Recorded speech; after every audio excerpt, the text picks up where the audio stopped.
Welcome back. President-elect Trump promising today there will be, quote, all hell to pay if Hamas does not release hostages by Inauguration Day.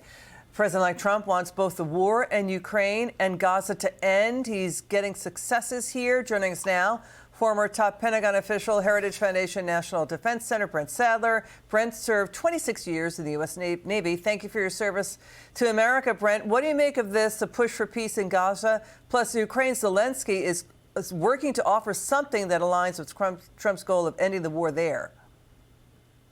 Well, thanks for having me back on your show tonight. And I think across the board, what we're seeing with heads of state visiting the president-elect at Mar-a-Lago is the Trump effect in full effect right now, to include with President Zelenskyy making some significant public concessions to try to get to a deal to end that war that's been going on for almost 3 years.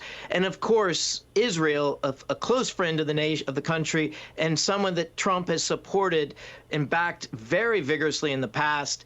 Of course, he wants to clear the decks and get these wars and conflicts behind him so he can focus in on the economy and rebuilding America's industrial might, as he has stated many times before. The U.S. Reportedly spent more than $150 billion. One report says $189 billion on Ukraine.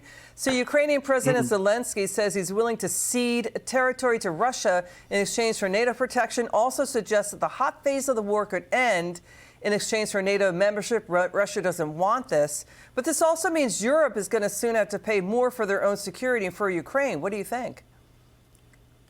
Well, it's a tall order because NATO is a consensus organization, and so providing any type of guarantee under the NATO umbrella is going to require that consensus.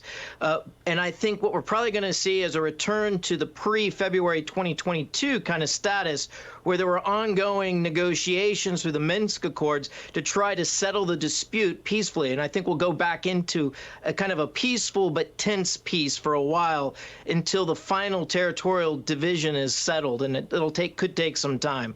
But I think both sides, notably in Moscow and Kyiv, are at a point to which they cannot continue this fighting. Brent Sadler, always terrific to see you. Thank you so much for joining us tonight. It's great to have you on.